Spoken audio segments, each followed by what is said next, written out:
Are you feeling like you just can't do things the way you've always done them before? That boring job, the striving and go-getter attitude, living for other people instead of yourself? Well, congratulations. You're not alone, and you are feeling today's full moon in Sagittarius. So in this video, I'm going to get into what full moon is, what this particular full moon is in Sagittarius, and then build on top of that with all the dynamic energy of all the conversations that the planets are having with each other, making this what a lot of astrologers are calling a fated, or, they're using a lot of words with it, but it is that big of a full moon, and we will get into it layer by layer. If you're new here, which this is my first video on this new channel, so I guess all of you are new here, so welcome. Not if you're new here, welcome. I am Sarah, and this is Life with Training Wheels, where we use astrology, tarot, and other spiritual and health tools to navigate life with more grace, purpose, and alignment, and free ourselves from any victim mentality. I believe life is truly a choose-your-own adventure, and astrology is one of those ways that gives us the tools to choose our own adventure. We can see what's coming at us. We can see the lower vibration that we can choose or the higher vibration, and from there we get to choose our own adventure. So I try to help make sense of what is going on in the world and in your own life, and how to take control and empower you to live the best life that you possibly can. Okay, so let's get into it. Full moons are when we have the sun opposing the moon in the sky. And the moon is all lit up, and it's basically shining a light on an area of our life that we need to look at and we need to consider. And oppositions are when we need to balance things, and oppositions call us to bring these two opposing planets and opposing structures into balance. So with Gemini's all about like gathering this is what a big piece of this is. Gemini's all about like gathering the information, learning, growing, figuring out what's going on in our immediate surroundings. Like that's a lot of it. And then Sagittarius is more like the bigger picture, our belief systems. So it's how we make sense. So third house is also more day-to-day living, like it's your neighbors, your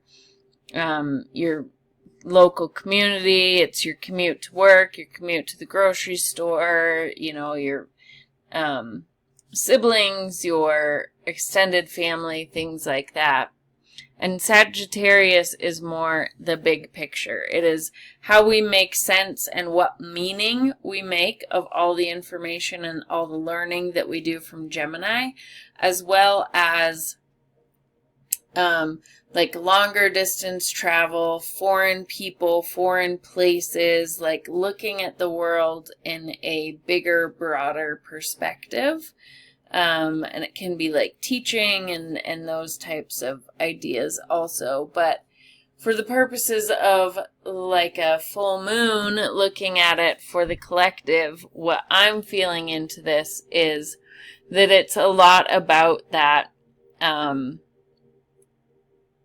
couple things. Number one, it's a lot about the local community versus with the sun and Gemini, versus the larger community of the world at large, right?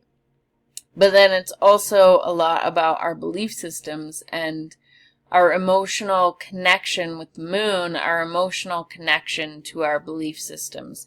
Are we so emotionally connected to our belief systems that when new information comes in, because there's a lot of information coming in now, and there's a lot of information that is going to continue to come in and be new and be different and kind of shatter a lot of paradigms. So I think that's one thing that this particular full moon is asking us to do, is to evaluate how emotionally attached we are to our belief systems, and if we're willing to change how we think about things because of the new information that we're getting. So it's kind of like a check-in, like, do you have room to change your belief systems if that is what needs to happen, right? This is another thing I didn't mention. It's calling us towards reaching our goals, right? If you look at the representation of Sagittarius, it's the centaur, right? So it's the horse and the guy with the archer, and he's, aiming his sights for something bigger and better.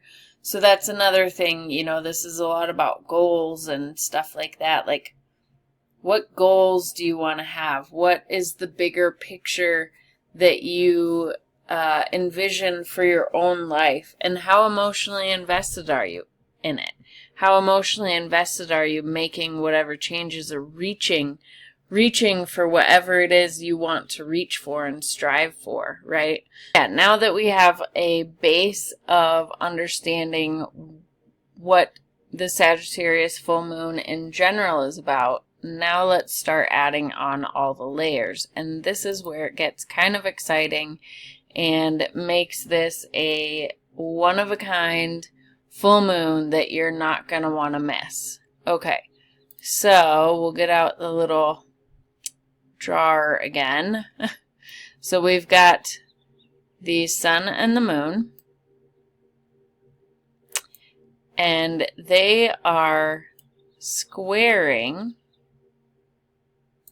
They're in this, it's called a grand cross, because they're in this square, and then, there's this opposition, and then the opposition here as well. So this makes a grand square, grand cross. So, and it is in these squares and oppositions with the south node and the north node. So the nodes are, considered the nodes of fate. The south node is kind of what we have been doing and what we are supposed to try to let go of. The north node is more what collectively we are being called to strive towards and learn. It's our evolutionary path as individuals and a collective to learn the lessons and to strive to go more towards the highest vibrations of what the north node is calling, and let go of the lowest vibrations of whatever the energy the south node is in. So this is kind of why I said at the beginning, if you're feeling like you just can't do things, this is one of many reasons in this chart why I said at the beginning, if you feel like you just can't continue on the way you've been continuing on, and you feel this tension, it's because your emotions are calling you towards something bigger. Your emotions are calling you towards something better. Your emotions are saying, there's gotta, like, this opposition, right? All this information is coming in, all the chaos in the world around us. Our emotions are telling us, like, there's gotta be something better than this. Like, there has to be something more than this. Okay, so we're striving for, our emotions are striving and reaching for something better, right? So not only do we have that going on, but with the square to the south node in Virgo, that is asking us to let go of those more lower vibration, more negative, I guess, aspects of the Virgo energy, right? So the criticism of others, the criticism of self. This is also our work, right? Like how we engage in work and how we strive and how we all collectively feel like we have to. I feel like we all have this money wound about how we have to work hard in order to be abundant, right? You're not gonna get anywhere if you don't work hard. And while that may be true, right? Like the Bible says faith without works is dead. So whatever we want in life, we certainly need to, take steps to get it. We can't just sit here with our arms open expecting everything to come to us. But at the same time, we kind of can. So it's like letting go of those outdated beliefs that you have to work hard at things that you don't like. Like that's the whole part of the work hard energy that I think we're being asked to let go of is doing all this work and spending all this time and everything in spaces that we don't want to be in, that don't really do anything for us, right? Like, and that's a very much of the masculine energy too, is the do, the go, the fight, so I think that's a lot of the energy that we're being asked to let go, as well as that energy of, Virgo needs to see it, taste it, touch it, smell it, right? It's an earth sign. It wants the organization. It wants the details. It wants to have everything planned out. It wants to, and it's kind of, by needing to know all those things, it can kind of get into this fear mindset, right? This like, well, if I don't have these things planned out, if I don't know how this is going to go, then I can't trust it, right? And I think sometimes that's why Virgos get known for being so critical, both of themselves and other people, is because they can't see if it's not tangible, they can't see the intangible. They have trouble seeing that energy, not necessarily the people, but the energy can sometimes have trouble seeing what can't be seen yet. So we're also being called and challenged to lean more into the Pisces energy, which is more that feminine energy of allowing and receiving and trusting. And it's more the connection to the divine rather than the connection to the earth. We need both, right? That's why there's the opposition. We got to have a balance for both. But it's more this energy of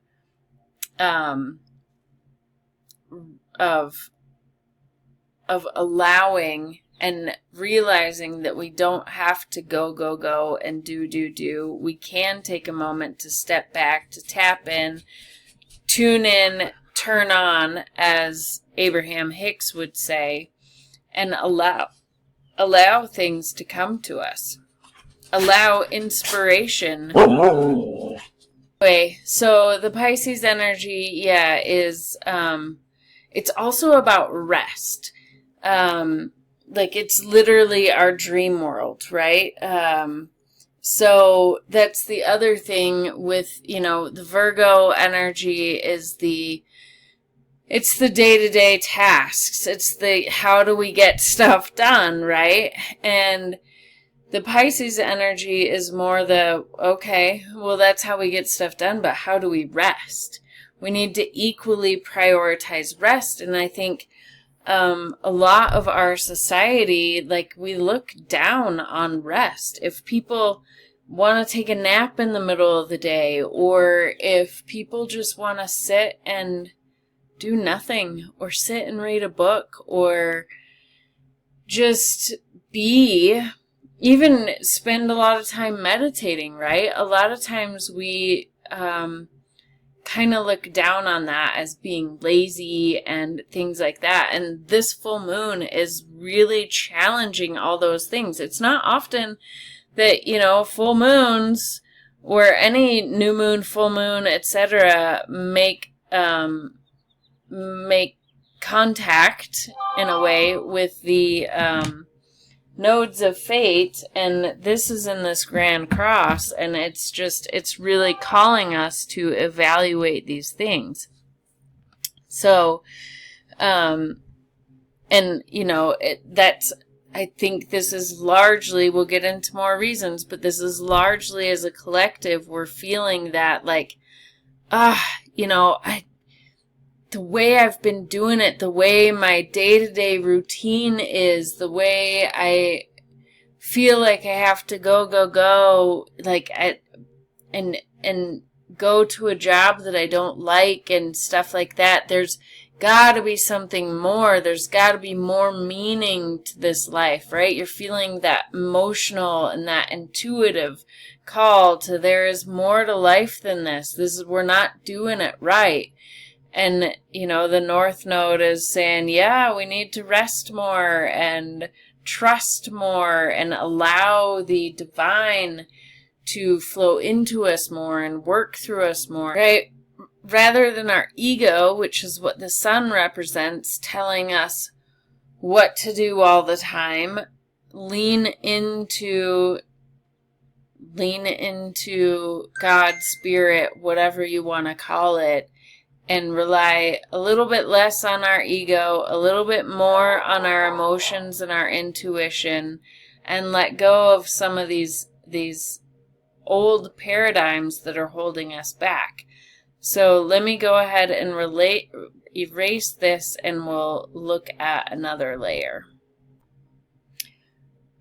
Okay, so we have that Grand Cross that we just talked about. So we also have this beautiful Grand Trine going on. And anytime there are challenging positions like this Grand Cross, it is one of the ways out of the challenging situation that you may find yourself in, and one of the, like, release points of that energy where you're feeling all this tension in all different directions. One of the ways to get out of that tension is to focus on any sextiles or trines that any of those planets are making. And that is with the full moon, Mars in Leo, and Chiron in Aries. Okay, so this is such a beautiful trine because it is really pointing us towards Mars in Leo. Mars in Leo is our, like, Leo is that energy of, you know, like our inner child. It's the energy of joy and creativity and romance and children and things like that. It is also kind of, along with Aries, where Chiron is, it's kind of that I want to be seen, right? The Leo energy is kind of the performer energy, and Mars is our motivation. It is our, you know, also our warrior spirit, right? Mars can be that harder energy, on the negative aspect, right? It can be where we fight. It can be where we go into battle, right? But it is our motivating force as well. So Mars in Leo, it's giving us that drive and that passion and that desire, Mars's desire, willpower, to be seen, to play, to live on the more romantic side of life, right? And the childlike side of life, all those things. And it's connecting in a really beautiful way to our emotions, the moon in Sagittarius, that wants to go bigger, wants to see higher, wants to see that there's more to this, wants to explore, right? So these are in a really beautiful conversation. And then Chiron, the wounded healer in Aries, right? This is where we've all been working collectively on the collective wound of not being seen, where we've stayed small for other people, that's the biggest one, where we just have kept ourselves small for the sake of others. And again, the moon, conversing with this, our emotions, like we're bringing a lot of like, okay, well, maybe here's the bigger picture as to, because, Chiron's getting closer to being at the end of Aries here. So, maybe this is the bigger picture of why we've had to go through these things. Like, let's bring a lot of healing to this. Let's not beat ourselves up for where we've been in the past. Let's just look to the future. And then Mars and Chiron are also in this beautiful trine, right? Which suggests that it's going to be the higher vibrations of Mars interacting with Chiron. So it's like, yes, let's heal this. Let's be seen. And, our emotions are really wanting us to. We have the desire, we have the willpower to be seen and to, again, drop kind of that negative Virgo and the Chiron wound of always doing things for other people, not being willing to take rest, and always going and working and not thinking like, well, how do I want to have fun? How do I want to play? How can I integrate more play? And by integrating more play, I'll start to understand more of who I am. I'll start to understand more of what I want. I'll start to understand more of where I want to put my foot down and say, no, this is me. This is a boundary that I have where I'm not willing to keep myself small because this is so important to me. And it's something that I'm emotionally attached to, and it's something that is contained within my belief system, that this is something that I need to do. I need to focus on me and what my needs, wants, and desires are. What do I want out of this life? What do I want out of this bigger picture of life? So that's that layer, but then it just keeps going. Okay, so this is where it gets just cooler and cooler. So then we always look to, after we are done looking at the aspects that the full moon is making, right? The conversations that the moon is making, since that's what we're looking at, is what's going on with the full moon. Then we look to the rulership. So who rules the moon in Sagittarius? Well, the ruler of Sagittarius is, let me get my drawer on. The ruler of Sagittarius is Jupiter,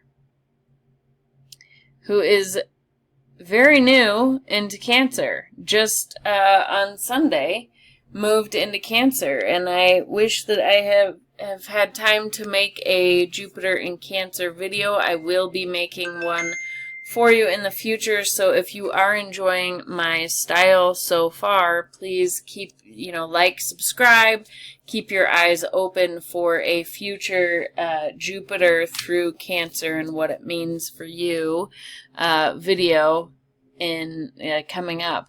But at 0 degrees, I mean, this is important. Anytime planets are at the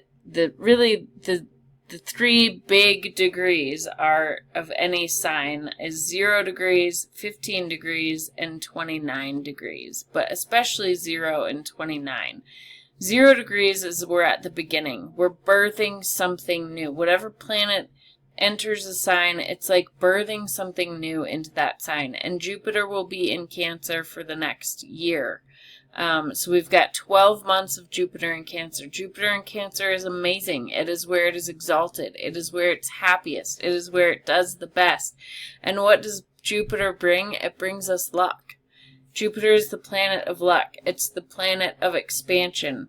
Now that can be both a good thing and a negative thing, just so you know, whatever it touches, it expands. So, that is something to look out for, is overindulgence, things like that. But there is such thing as too much of a good thing, right? And Jupiter can bring that. But overall, it is the luckiest positioning for Jupiter, and the fact that it rules this full moon at 0 degrees, like, something is culminating right now. Something like, 0 degrees kind of represents more like the new moon phase, like the new birth of something.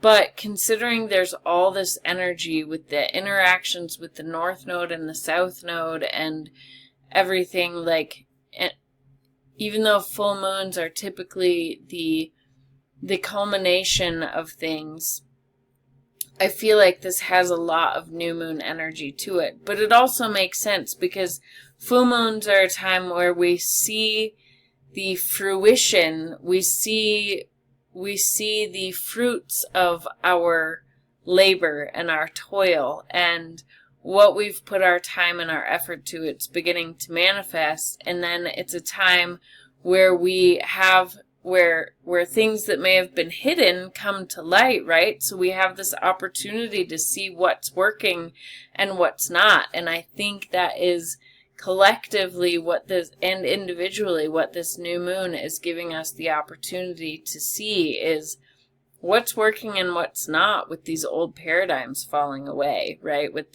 this new information, the sun in Gemini, right? What new information is kind of breaking the paradigms, and also what we're feeling, right? Feeling that something bigger, feeling that life is meant to be something more. And with the South Node and North Node, all these conversations, so then Jupiter is coming in and saying, yes, you're right. There is something more. We're at the beginning.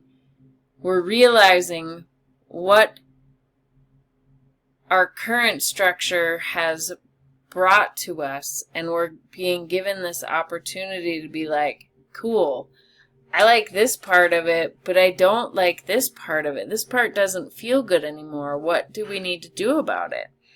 So that's the amazing thing, is that it's at 0 degrees. The other pretty cool thing is we also can look to see who rules the sun, right? Who rules the sun is Mercury. Well, okay, first let's go back to Jupiter. So Jupiter rules 2 signs. It rules Sagittarius, where the full moon is, and it is also the, not the modern day ruler, but the traditional ruler of Pisces as well. So not only does this Jupiter at the new beginning mark of Cancer, not only does it rule Sagittarius, where the full moon is, it rules this full moon, it also rules the North Node. So wherever we're going, we're just at the beginning stages, right? And whenever we're breaking into something new, it's kind of like birthing pains, right? So that's where this tension is coming from. Like, in order to birth something new, we have to let go of something, right? For the new thing to emerge. So that is fascinating. Then two other things are fascinating. So the sun, where we're getting all this new information and things like that, the sun, and then where the south node is. This is why this is so fated, and this is why astrology is so amazing, and I'm such a dork. Anyway, Mercury rules both Gemini and Virgo. So it rules both the sun in this full moon configuration and the south node. And it itself is in a conjunction with Jupiter. So what does Mercury represent? Well, Mercury, not only does it rule these two houses that we've... Okay, not sure where I left off when the dog interrupted me again. But, so Mercury represents, like, our thoughts, our communication, our learning, media, social media, things like that. It represents how we organize our thoughts, right? How we organize, how we take information and kind of piece it out so that we can make higher meaning of it up here in Sagittarius, right? So, but it's a lot our thought processes, our internal dialogue with ourselves. It's how we communicate with other people. It is, there's two sides to communication as well. Not only is it how well we are able to communicate, but also how well we're able to learn, how well we're able to digest information and do things with it. When we're in a conversation with somebody, are we listening just to respond, or are we listening to actually hear that person and to develop a deeper understanding of that person and of what they're saying, right? So there's varying levels of that communication. And, my favorite thing is that it does represent, like I already said, our internal thoughts. Like, how are we communicating with ourselves? Do we treat ourselves as good as we would treat a friend? Most of the time the answer is no. But so with this combination of Jupiter and Mercury at the beginning degrees of Cancer, it is like these two combined, Jupiter expands whatever it touches, right? So we're having not only a lot more information come at us, but also, like, this is very mind expanding. This is energy that is just literally like blowing our minds wide open to possibilities maybe that we never thought existed, to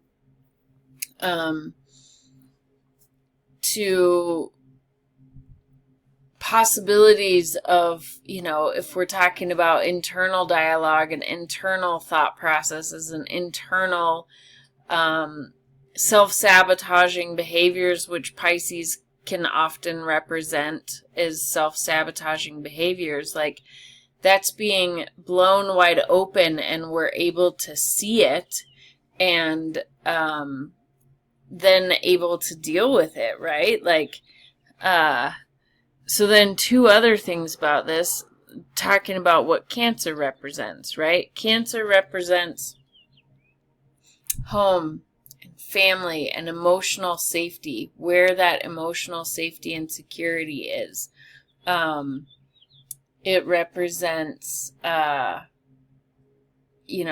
nurturing, how we how we want to nurture and how we nurture others, right? So Jupiter is expanding all these things, right? And if we're being asked to rest more, are we allowing ourselves to nurture ourselves that way?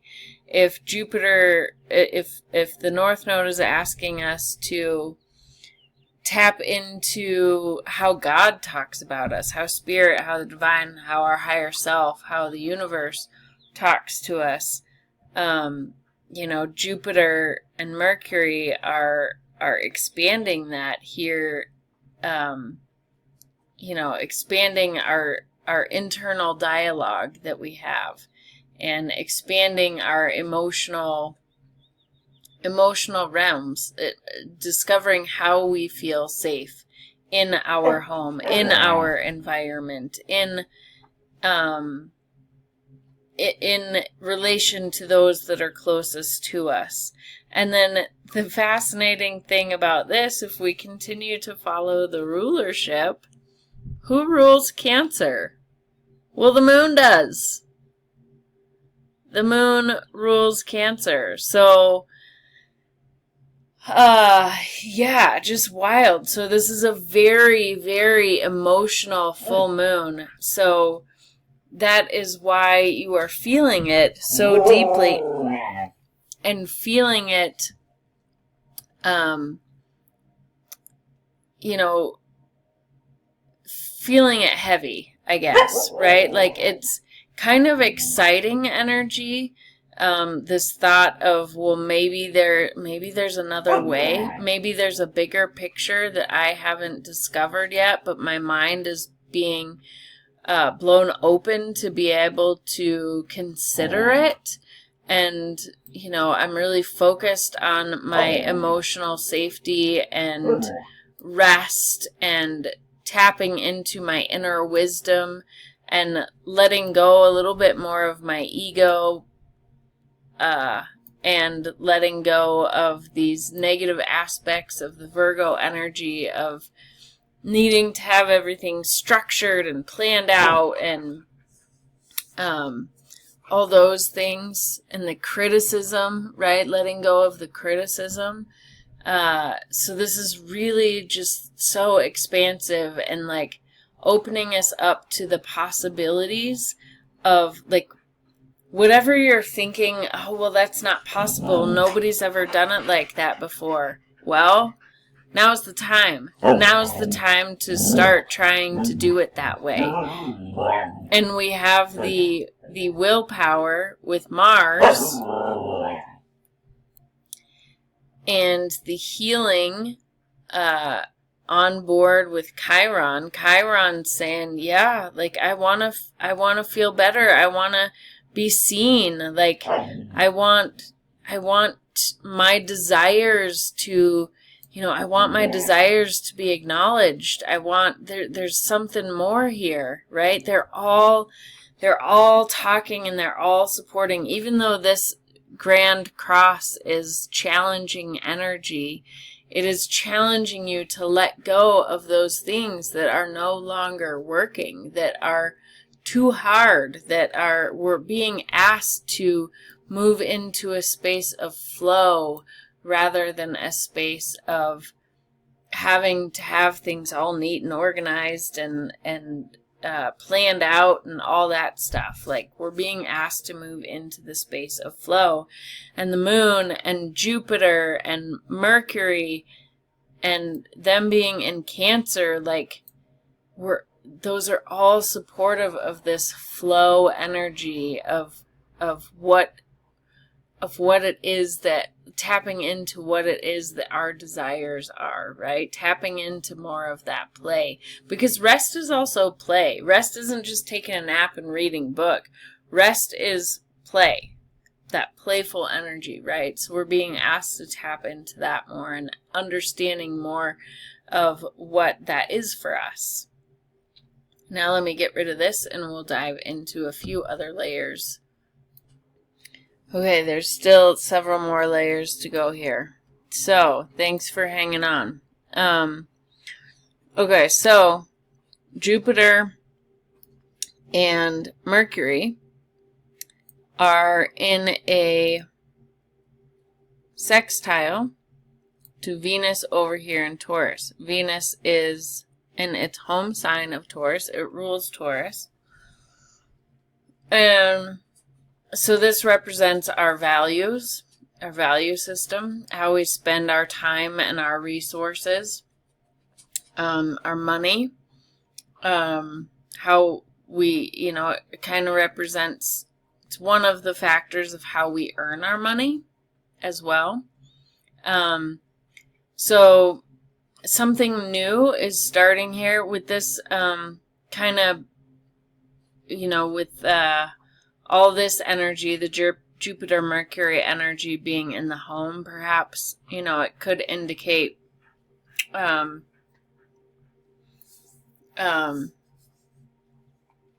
maybe more people are going to be working from home or something like that. But it does indicate like a good, that something new is coming, right? Something new because of our minds being blown.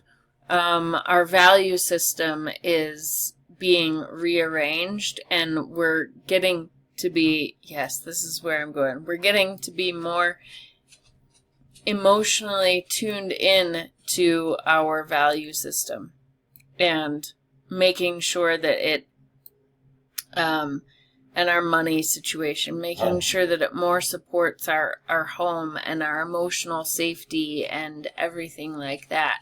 And then this Venus is also making a square here to Pluto in Aquarius. And Pluto likes to transform things, right? Pluto in Aquarius, we just went through, since 2008, Pluto in Capricorn, where it had to deconstruct the systems of the world, right? The financial systems, the government systems, which we're continuing to see, and things like that. But, so it, it has done that over the last 20 years that it was in Capricorn, and now it's going to be in Aquarius for 20 years. Well, so what does Aquarius represent? Capricorn represents institutions and things like that.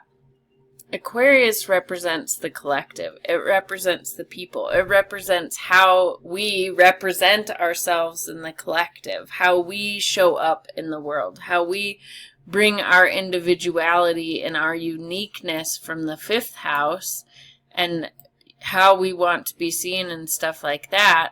The 11th house is how we bring that into the public, how we utilize our, just how we show up. It's also the collective. So Pluto is, about the death and rebirth cycle. So this is part of the reason why we see so much chaos in the collective, is because those systems kind of tied to this Virgo energy, right? Of what we need to let go of in the South Node.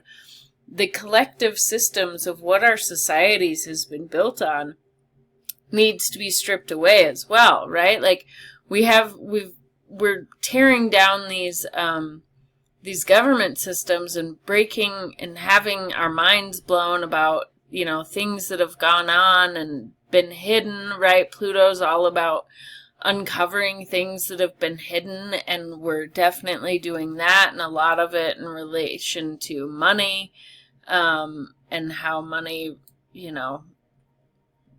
just money.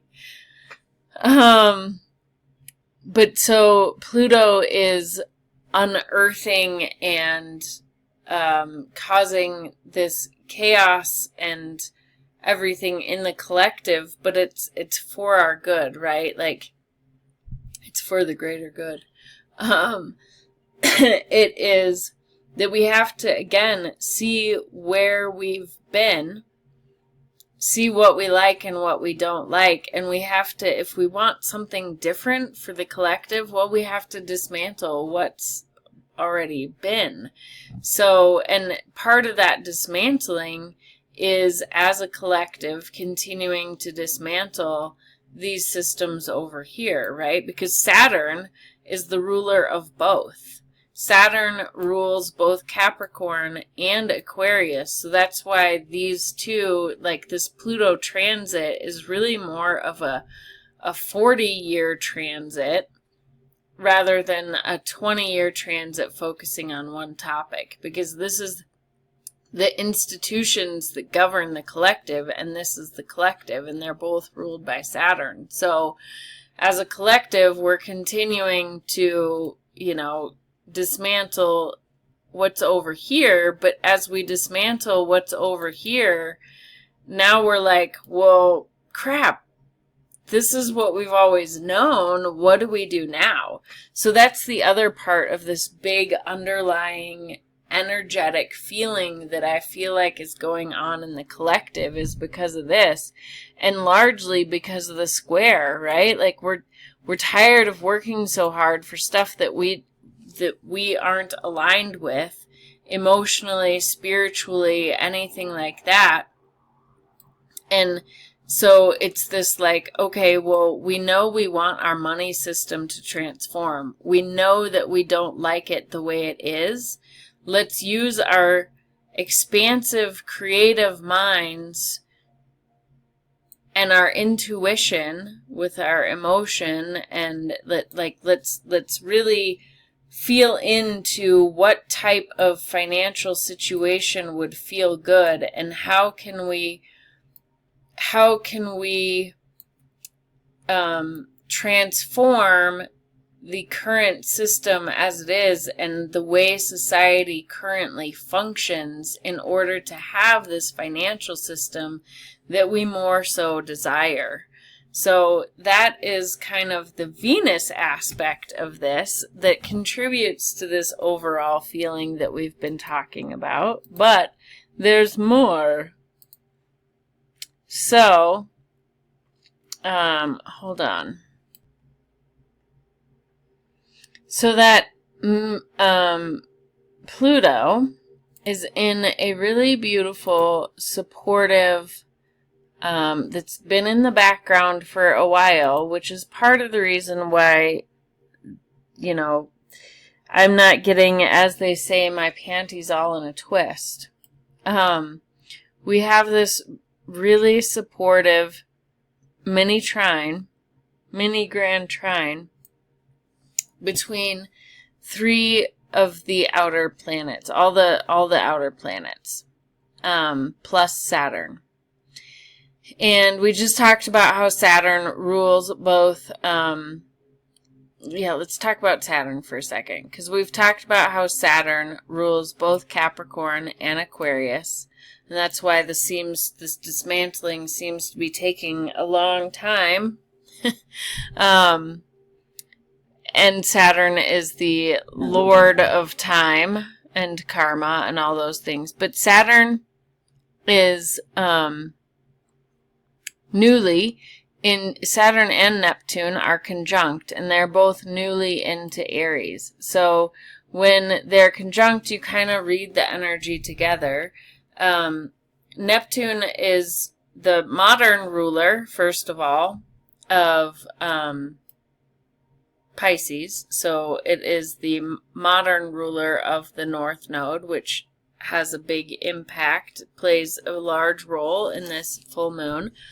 But Neptune is, on its shadow side, it is the planet of like disillusionment, of seeing everything with rose-colored glasses, of confusion, of escapism, of addiction, of all of those types of things. So, we do have to be careful about that. But on the positive aspect, Neptune is our higher connection to the spirit realms, right? God, the divine, the universe, our higher self, our higher wisdom. It is the connection to all those things. It's also our hopes and dreams. It is where, if we're idealizing things, when you idealize something, it can be both negative and positive. Like, it is a good thing to dream and to wish and to be like,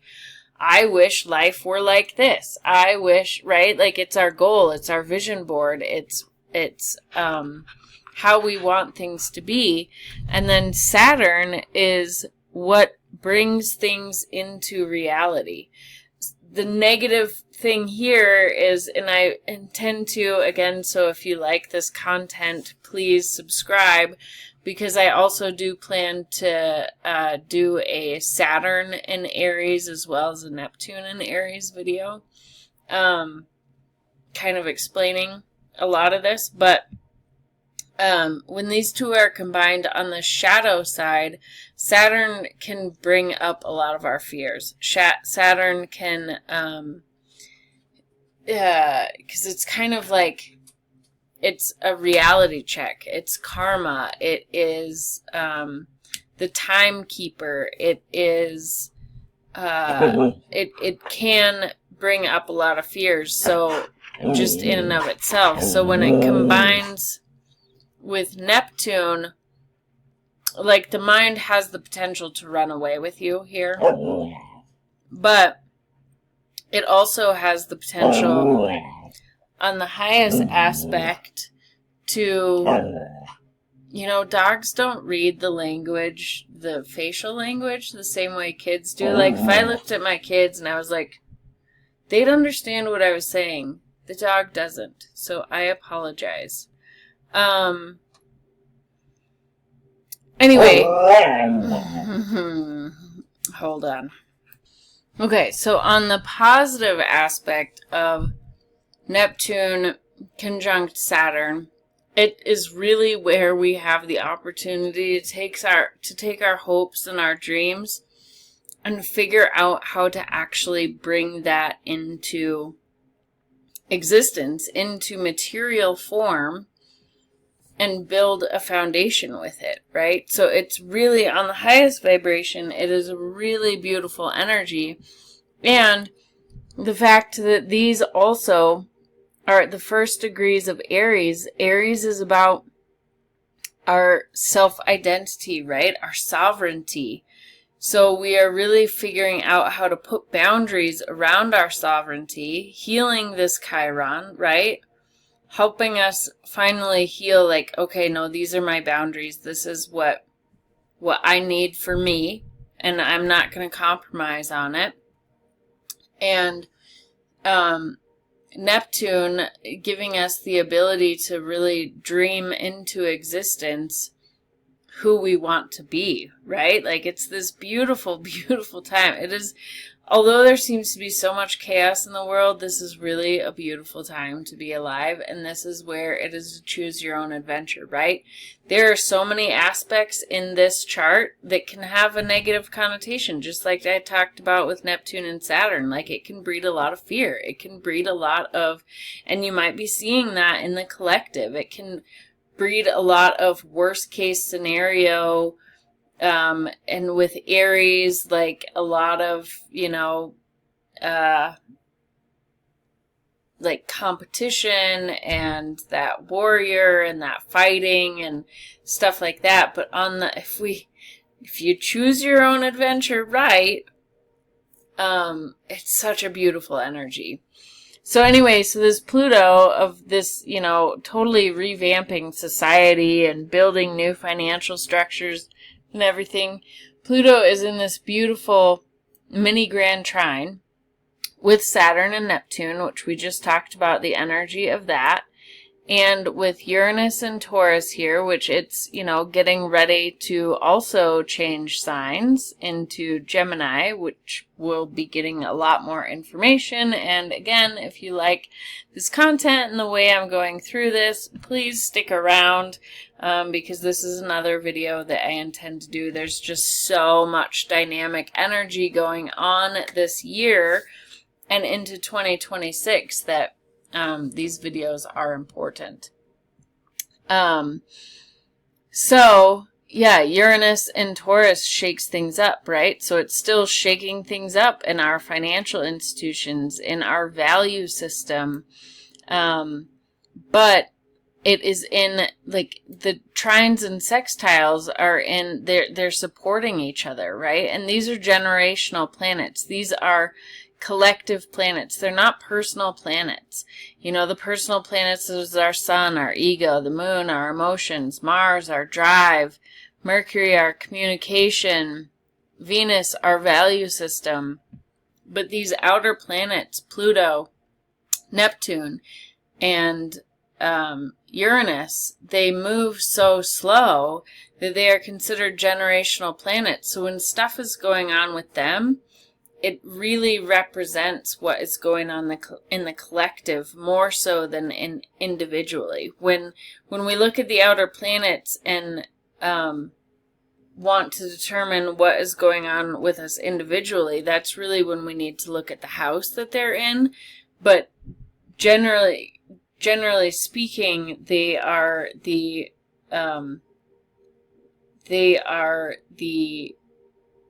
representation of what is going on in the collective. And in the collective, with this mini grand trine, I feel like this is spirit having its hand in the collective, in the world, kind of shielding us with this protective energy, saying, yes, these changes, these shakeups need to occur.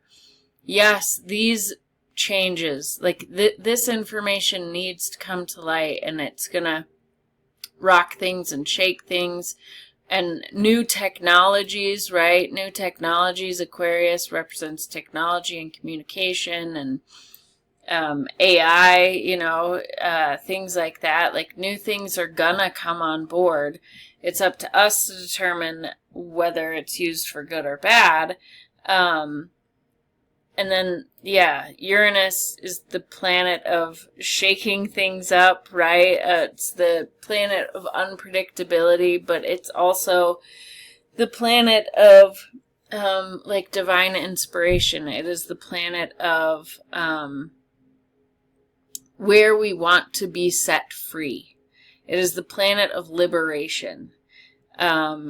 So, you know, that, just think about those themes with all this energy of feeling like, I just don't want to do things the way I've been doing it, right? That is Uranus ending its time in Taurus, right? Now that it's getting to the 29th degree, the 0 degree over here with Jupiter, that's the birth of something. The getting to the end degrees is, okay, I've learned my lessons, I've learned how to do it, now it's time to put it in place before I switch signs, right? So we are really getting to this. It's been bubbling, but now that Uranus is getting to the end, we're kind of like, yeah, I want to be liberated from the financial system the way it's been. Like, I just do, right?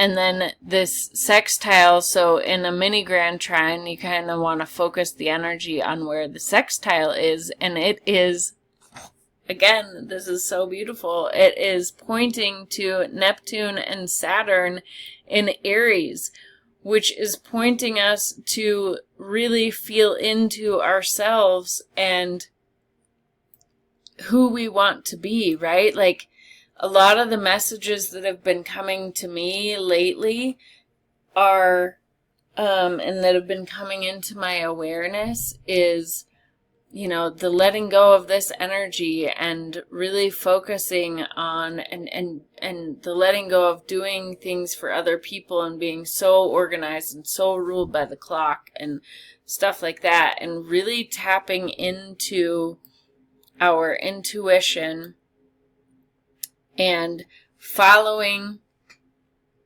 our highest desire, right? Which our highest desire would be Neptune. That would be our highest desire. Following that until we can't follow it anymore. Whether that's taking a walk, right? Like, eventually you're going to get tired of taking a walk, and that's not going to be your highest desire anymore. Doing something else is going to be your highest desire. So, figuring out what your highest desire for that moment is and bringing it into reality. And by doing that, that alone right there can help shift this collective worrying about everybody else, worrying about keeping it all together, doing things for other people. Like, we want to do things for society, right? We want to do things, we want to support society. But the best way we can support society is by living in our joy and having the courage, Mars and Leo, to live in our joy. And we're with this Neptune and Saturn, I think that is another energetic piece asking us to look at what is my highest desire for me in this moment, and how can I bring that into existence? So after you get done with the walk, maybe then that's when you want to, you're inspired, your walk, because you were in receiving mode, you're inspired to do something at work, or you're inspired to whatever, but to go after, the more we live in joy, the more we will serve the collective, because you can't be joyful and sad and causing chaos at the same time.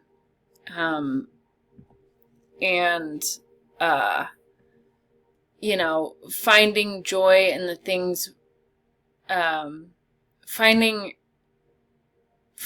joy in the things that we value, and finding how to make those things that we enjoy financially abundant, right? And then if we're all doing the things that we want to do, and, you know, I think a lot of times people are like, well, there's not going to be, people are just going to sit around on the couch. You're going to get tired of sitting around on the couch. Like, that's not going to be your highest choice of what you want to do forever. But even if it is, like, people get paid to play video games and stream themselves playing video games, right? So the idea of having to go to a job that you hate is the only way you can make money and survive. That is what's dying here. And a new way is being born, and we're just at the beginning of it. And it all stems down to tapping into yourself, right? Tapping into your emotion, tapping into your higher self, tapping into how you feel safe, tapping into your value system, and doing, when you can, the next best thing that is calling to you, your next highest calling. And the things that we think that nobody's going to want to do, you know, if that's the trash collector or whatever, like, you're going to eventually want to do your dishes. You're going to want to take your trash out. Somebody is going to want to also do these jobs, right? Like, there's, yeah, the society will still function, and we have to let go of that belief that and the limiting belief that that we have to work at things that we don't want to work at. So that is overall, I think that is all that, all the aspects here. I think we've covered them all. We've covered this full moon pretty darn in depth. I hope you now have an understanding of why the collective overall is feeling that, like, I can't keep going the way I've been going. Something's gotta give. We're all feeling that energy, and we're all at the beginning of the world changing. The world is changing. We all can feel it, right? There's no denying it. And so, yeah, this is your full moon. If you have enjoyed this, again, please like, subscribe, comment below. Okay, I will go real quick by rising sign where the Grand Cross is hitting you. I'm not going to go into all the other details because that would be like a 12-hour long video. So let's see. Aries rising, right? The full moon is in your 9th house, so it's the Grand Cross is activating your 9th house of beliefs and you know, that foreign travel and long distance travel and things like that, maybe opening up ideas to, on a more personal level, take a course, enroll in a higher learning course, or becoming a teacher, something like that. That could be being illuminated for you. And then the south node in your 6th house and the north node in your 12th house being called to rest more, to let go of, needing to have the structure of the day-to-day routine, letting go of some work habits, letting go of some bad health habits, because 6th house is our health as well.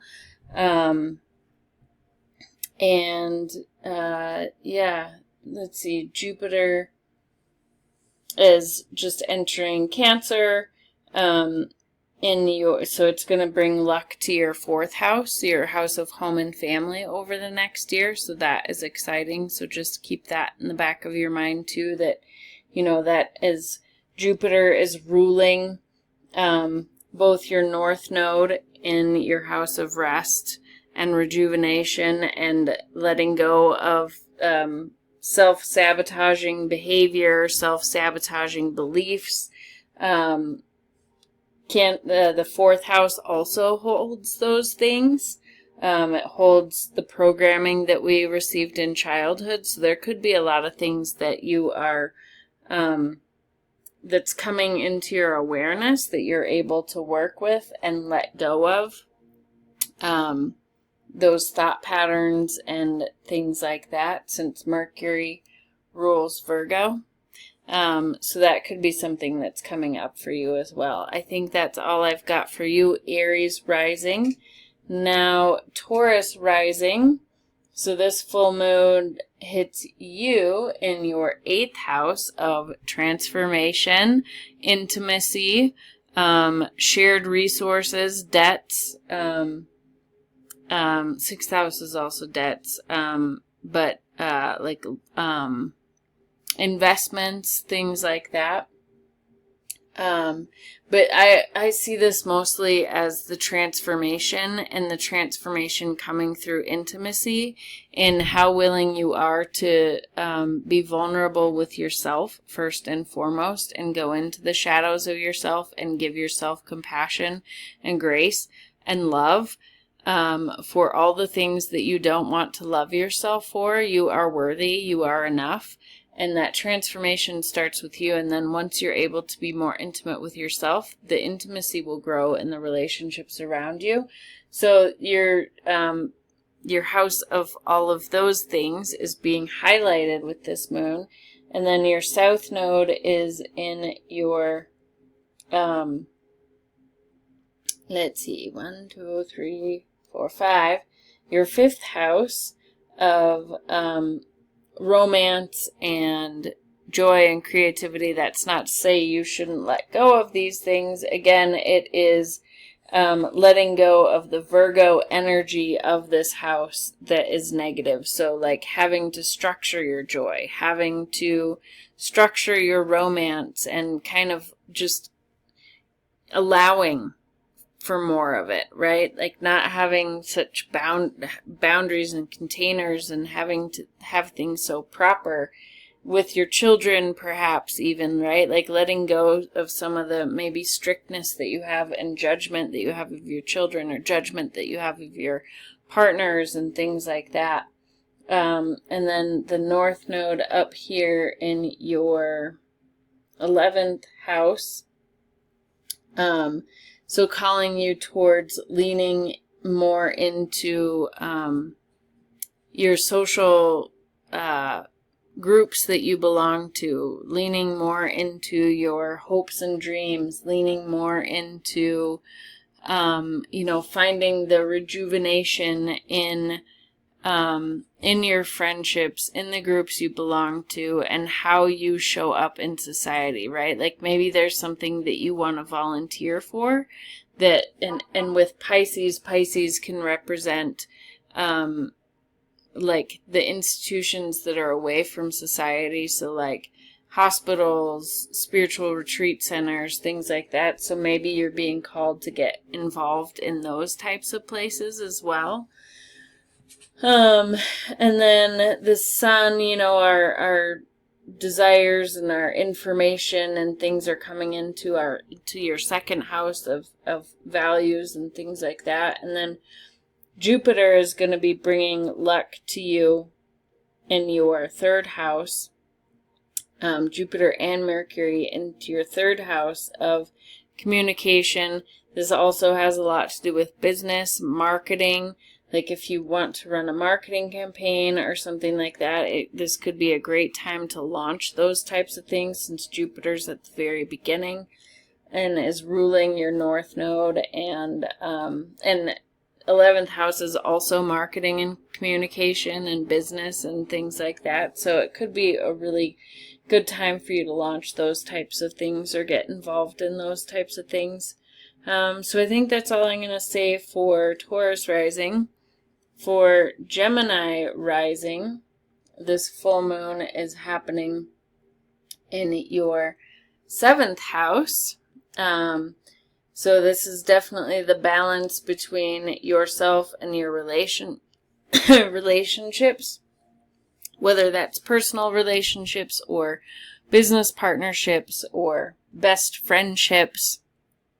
The 7th house also rules like open enemies. So when I say open enemies, that's like those people that were once on the positive side of the relationship, that have relationship sector, that have now moved to the other side. So like ex-business partners, ex-partners, things like that. So that is the area of life that is being highlighted with this full moon. So the tension you feel might be between yourself, your partners, your work, and your home. So this is, I actually have a grand cross in that configuration in my natal chart.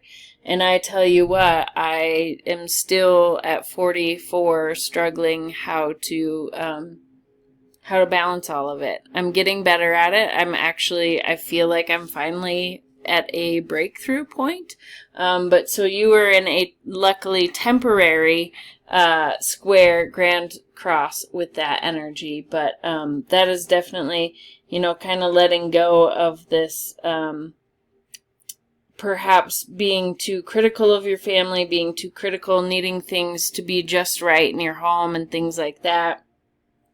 Maybe letting go of some of that energy, which, might be coming from the full moon, the partnership dynamic. And then there's the work, like you are being called to dive into your work, but to make sure that it's spiritually aligned, right? To make sure that it brings you more energy rather than depletes you. And Jupiter is the ruler of both your north node. So this is beautiful. Ruler of the north node in your 10th house and 7th house. And Jupiter is in Cancer, which is in your 2nd house. So your 3 financial sectors are lit up. So this could be a hugely prosperous time for you. So, maybe the south node is also like, okay, well, this particular season of life, the focus does need to be a little bit more on the, potential business partnerships or relationships, right? I mean, we can't, just to make money, we can't let go of our family and our relationships and anything like that. But, just Jupiter coming here into your 2nd house, like you might have some new business ideas that are more spiritually aligned, that perhaps involve your partner, and you let go of some of it. Might require letting go of some of the structure, or maybe letting go of a work at home thing, or something like that. But it Jupiter in the 2nd house is good place to be. Okay, so now Cancer rising. So this full moon is in your 6th house of health, so highlighting your daily routines, your work, your health, how you serve others, perhaps your pets, highlighting something there, and you're feeling the tension between 6th house of getting things done, right? 1, 2, 3, 4, 5, yeah. 6th house of like getting things done, and the 12th house of rest, right? So that's where you have this first balancing act going on. But then you're also feeling tension with your 9th house of your higher beliefs and your 3rd house of communication.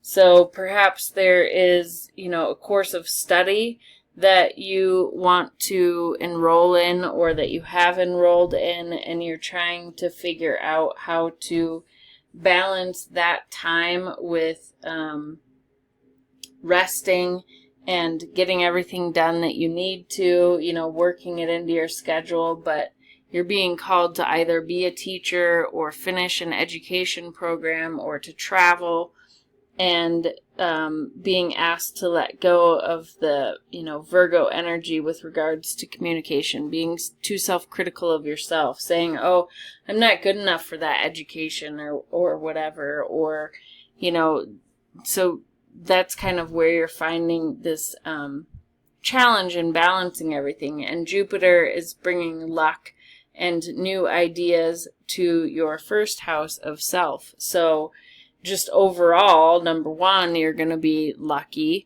I would say, as the 1st house is one of the signs of health and our body, Jupiter, you may want to just keep an eye on your diet for the next year that Jupiter is there, because Jupiter can, it expands whatever it touches. So it can lead to overindulgence and things like that. In the 1st house, maybe having too big of an ego or something like that. So just keep an eye on that. But otherwise, it is also the planet of luck, which means for the next year, you likely will be very lucky in kind of your overall life. Not necessarily in one particular area, except for that Jupiter does rule your 6th house and your 9th house. So you will be mostly lucky in, those daily health routines and work, and figuring out how to, so you will be lucky in health, and figuring out how to do whatever it is you're being called to do in your 9th house, whether it's teaching, traveling, learning, something like that. Okay, Leo and Leo rising. This full moon is in your 5th house of joy and creativity and fun and romance and desire and children and your inner child, and bringing that out. So the full moon is really highlighting you to connect with that emotionally, connect with your inner child emotionally. That is what is really being called out, and it's balancing act between that and the 11th house of how you show up in the world, right? Like, you might want to just really be focusing on yourself, but you still got to go out and be with friends and be with the groups that you belong to, and things like that. So there could be that balancing act.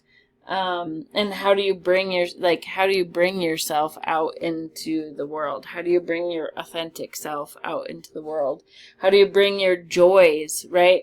5th house can be entrepreneurship. 11th house can be, it can represent the money that we make from our career. So if we look at it from a business lens, like, how can you bring your passions, and bear fruit from them? So there's that push-pull. And then also the North Node in your 8th house and the South Node in your 2nd house. So, so this is really, this is kind of a very business and intimacy-oriented Grand Cross for you, because the 5th house is our joy, our creativity, entrepreneurship, inner child work, and inner child, right? Being in touch with ourselves. We have to be willing to be intimate, where the North Node is, with yourself. And then also, financial 2nd house is our value system, so it's not letting go of money or anything like that, but it's letting go of the Virgoan qualities surrounding your values. So where are you too rigid? Where do you think that, where do you have these ideas that things have to be a certain way? Where are you too critical of finances the way they are? Where are you too judgmental of your finances and your values? Like, can you release some of those negative thoughts, negative ideas that you might have surrounding your money, surrounding your values, and letting go of the importance you might hold on it, and really diving into letting others support you. North Node is in the 8th house of shared resources, right? So maybe if you've been a provider for yourself and for others, it's time to let go of that energy a little bit and allow others to be a provider and to support you and not feel, any type of guilt about that. And to dive more into what brings your inner child some desire, what do you love, and by focusing on that, perhaps you can get some gains from it here in the 11th house, or just, bring your true colors out into the world. Let's see here. That is it. Oh, and then Jupiter. So Jupiter is in your 12th house, which is the house of rest. So it is a time for rest, but it also is the house of like self-sabotaging behaviors and things like that. So on the negative aspect of it, and Mercury here with our mindset. So on the negative aspect of it, it could be that, if there are self-sabotaging behaviors or things like that, they might perhaps get amplified. So watch out for that for the next year. The desire to escape might be, because 12th house is escapism, right? It can be addiction, it can be things like that. So with Jupiter here, there is the risk that those things might increase for the next year. But especially here with Mercury and this being self-sabotaging behaviors and bringing our unconscious conscious, this could be a really great time for healing any of those things as well, and luck in doing it. Because Jupiter brings luck. So you might be able to finally uncover why you have some self-sabotaging behaviors. And with the lucky planet being here, being able to let go of them easily, right? Being able to see them, witness them, and be like, cool, I don't need you anymore. So that is the benefit. So you're going to have more rest and, just luck, hopefully, in your letting go of any self-sabotaging behaviors that you may have. Virgo rising. Let's see, the South Node is in your house. Well, first, let's talk about the full moon. So full moon is in your 4th house of home and family, so you're going to be focused there. That's where your emotional pull is going to be, in the home and family, in opposition to the sun, feeling the pull, between home and work here. And then South Node in your 1st house, North Node in your 7th house of relationships. So you're feeling this grand cross pull between time for yourself, time for your important relationships, time for your family, and time for your work. This is, this is a hard cross to be in between these four. I was born with a grand cross in the 1st, 7th, 10th, and 4th house, and it's a doozy. I'm finally learning to work with it and balance everything out. Finally feeling good about it, but it's a doozy. Luckily, yours is temporary, though. But, yeah, so being asked to let go of the Virgo qualities of your self-identity. So where you're too hard on yourself, where you're too structured, too rigid with your routines, need things to be just right, letting go of kind of some of those things. And then North Node, you're being called to, focus more on your relationships and lean into them a little bit more. And then, home relationships, you're being emotionally pulled there. Not to say that work isn't important. Work is important. We need to balance it all out, but maybe perhaps, a work from home opportunity or something like that might come up.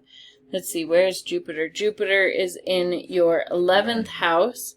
So that is going to bring luck to your hopes, wishes, and dreams, and maybe new ideas to your hopes, wishes, and dreams with Mercury.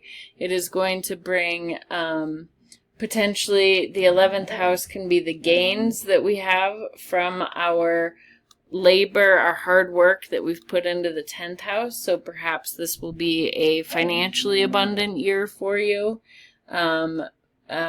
Very active, though, in your social setting, right? Jupiter expands where it is, and with this being in the house of like your social activity, groups that you belong to, things like that, your social life might be a little bit busier.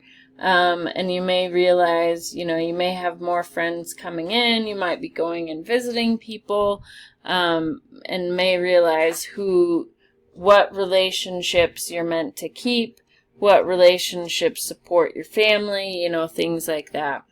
Okay.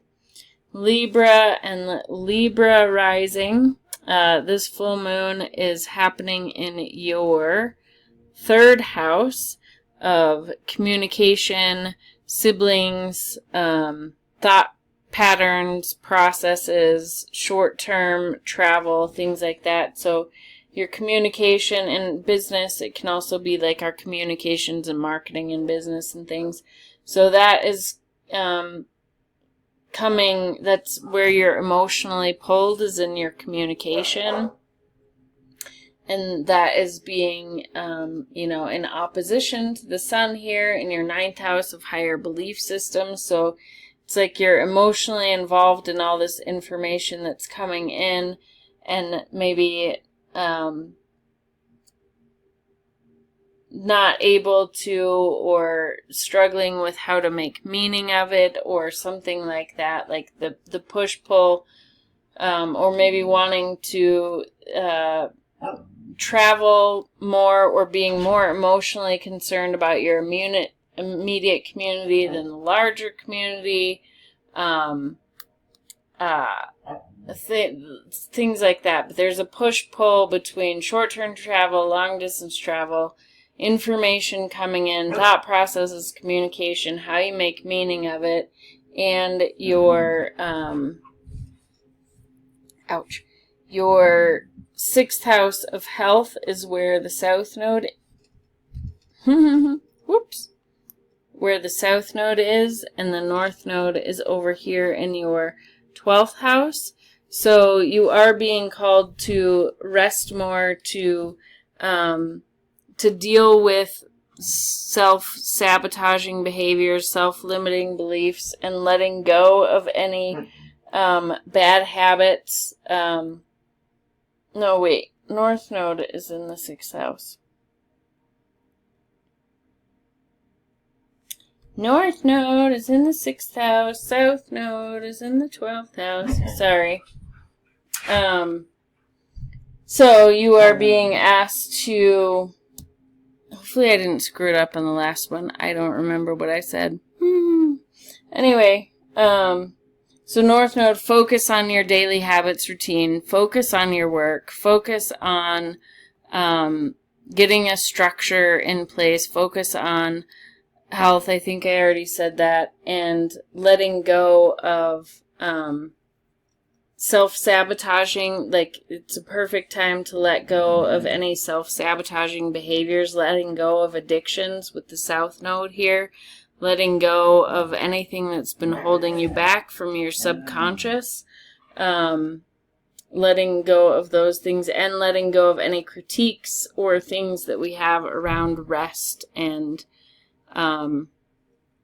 any judgments we have about the systems that the 12th house can represent, like hospitals and jails and treatment centers and spiritual retreats and things like that. Like, if there's any judgments that we have about that, like letting go of that. But great time to let go of self-sabotaging behaviors. But so you're feeling this pull between the 3rd house communication, 9th house teaching or higher education and learning, between 6th house of work and 12th house of rest. So it's like there's a lot that you want to do, there's a lot you want to learn, and figuring out how to make that work, how to go to work, how to focus on your health, like how to do all the things and how to rest at the same time and not feel guilty about resting. Okay, Scorpio rising. So this full moon is happening in your 2nd house, bringing your attention to your finances, your value system, things like that. And, you might be feeling the tension between your 2nd house and your 8th house of intimacy, shared resources, things like that. Having the balance between that can bring up a whole host of things. And then your North Node is in your 5th house of joy, creativity. So you're being asked to really tap into that. Also entrepreneurship, like, things like that. And then the 11th house of, well, how do you get that into the world? But you're being asked to let go of that a little bit and just following your passion, just following your inner child, just following and not necessarily worrying about, kind of letting go of the energy of the 11th house of groups and friendships, not letting go of friendships unless they're not spiritually aligned, right? Or not necessarily spiritually aligned, but aligned with you. Friendships change, so it's a time to really evaluate your friendship in the groups that you belong to. So you could be feeling the pull between your finances and your inner child and your creativity and your entrepreneurship and how you show up in the world, really. And then Jupiter is in your, I'm not sure I did this for Libra. Jupiter is in your, let's see, 12, 11, 10, 9th house, which is the luckiest house. It isn't a trine to you. So you are basically have the planet of luck on your side for the next year. It is trining you. So this could bring, and I'll be doing, a video on this because it's also trining your 5th house. It could be, could bring pregnancies or just, it could have an effect on the 5th house in that way. But overall, focusing on the 9th house, if it's a time when you want to do some higher learning, You are being called to do that right now. If it's time that you need to jump into a teacher role, you are being called to do that right now. And Mercury, like your mind is really focused. You'll be really sharp here. So it is really, really a great time to do those things, and you will have luck at it and success. Sagittarius, Sun, Moon, or Rising.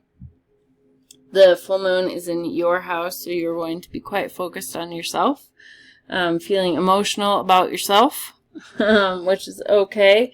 And that is in opposition to the 7th house of relationships, right?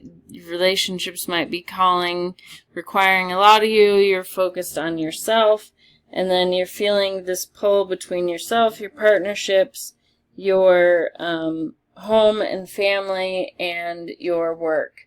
And so your North Node is in Pisces, calling you to kind of grow in your family life, focusing more on that, and releasing as far as career, like it's not releasing career, but it's more releasing the negative Virgo energy related to the career sector. So letting go of ideas about what work should be, what work should look like, what being judgmental of things that people do for work, or having to be too organized at work, having to have things, like instead of letting things flow, having to have work like kind of meet up to your expectations, and releasing a little bit of that control at work. That's what you're being called to do, and dive more into family. So you're feeling this pull between yourself, your relationships, your work, and your home. And, you know, this is affecting, you know, Sagittarius, Gemini, Virgo, and Pisces. Well, it's affecting, this square is affecting a lot of people in this way, but this Grand Cross is what I have in my birth chart, not with these, anyway, the Grand Cross between the 1st, 7th, 4th, and 10th house, and it's a doozy, for sure. Finding that balance between yourself, your partnership, your work, and your home is a very challenging aspect, and it's one that I've struggled with. Finally, learning to have some balance in it, but it has taken a long, long time. Luckily for you, it's kind of just a temporary challenge, so that is good.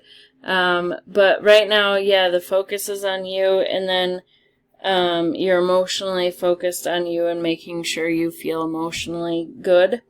And then, let's see, Jupiter, sorry, couldn't find it for some reason. Jupiter is in your 8th house of intimacy, shared resources, and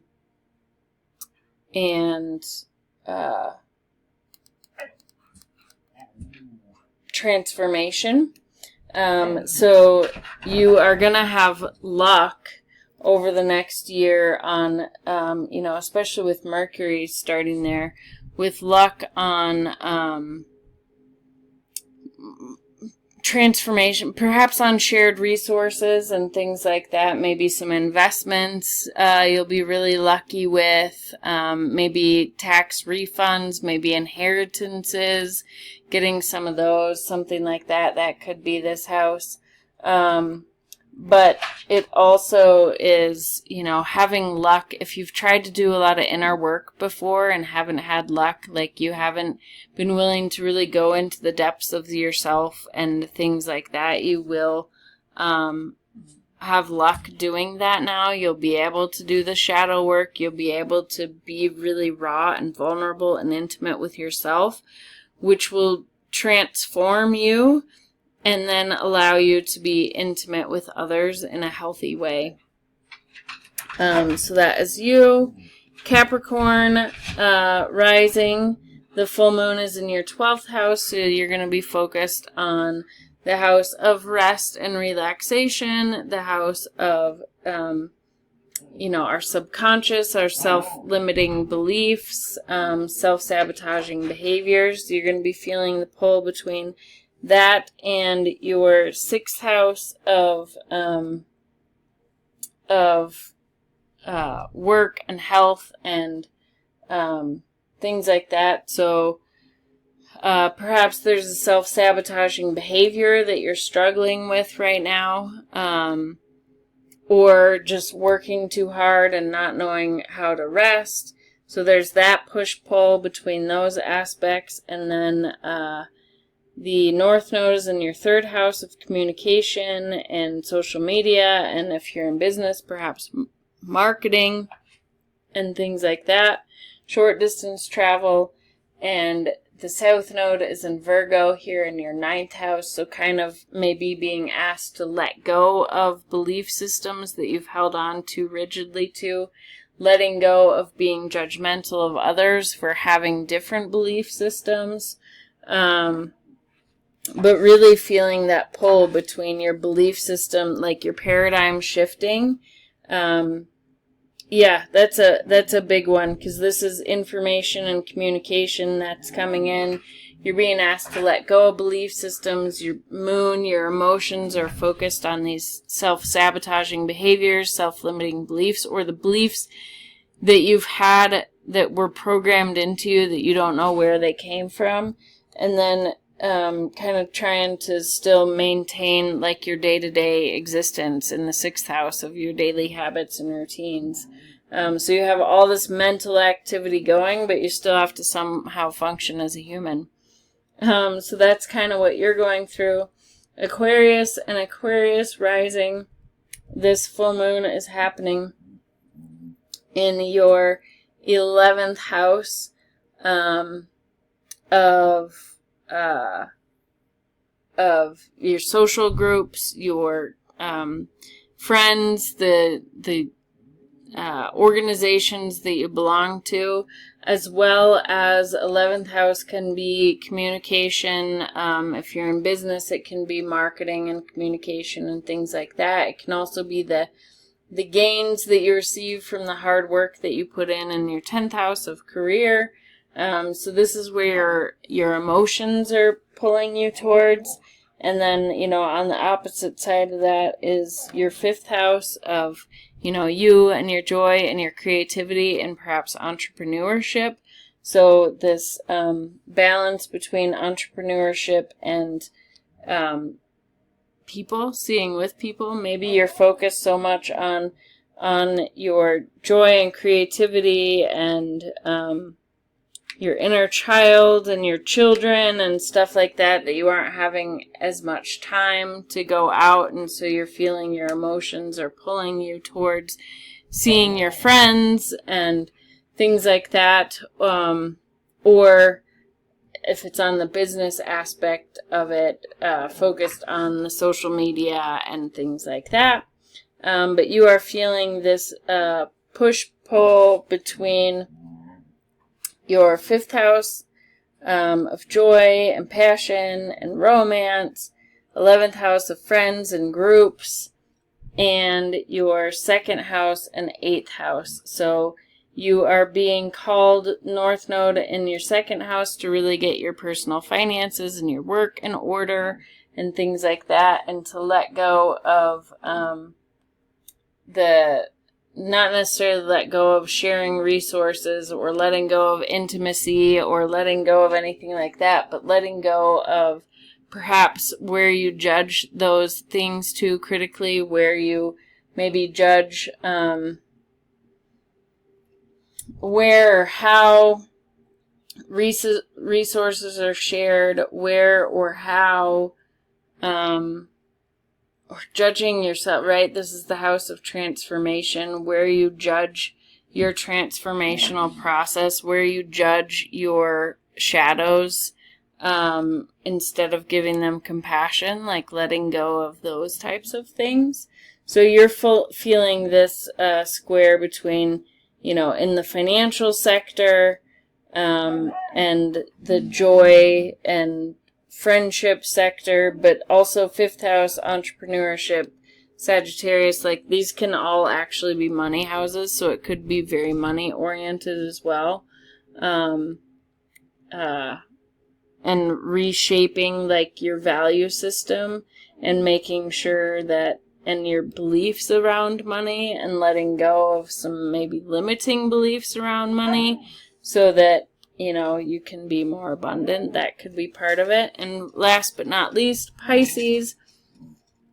So this full moon is happening in your 10th house of career, so you're really focused on there. There might be some new beginnings there, some endings, what have you. The North Node is in your sign, so you're being called to really dive into understanding who you are. You know, if there's any health things that you need to be aware of, because first house also represents our body as well as our self-identity. Letting go of being critical or relying too much on relationships, or just being critical of the way that they are showing up, or things like that, like needing to have them look and feel a certain way, like needing to have them structured a certain way. So you're feeling this push-pull between home, work, self, and relationships, which is a difficult placement to be. Yeah. So that, and then where is Jupiter for you? And I didn't do this with Aquarius, I don't think. Jupiter is in your, let's see, 1, 2, 3, 4, 5, right? 1, 2, 3, 4, 5, yeah. Jupiter is in your 5th house, so,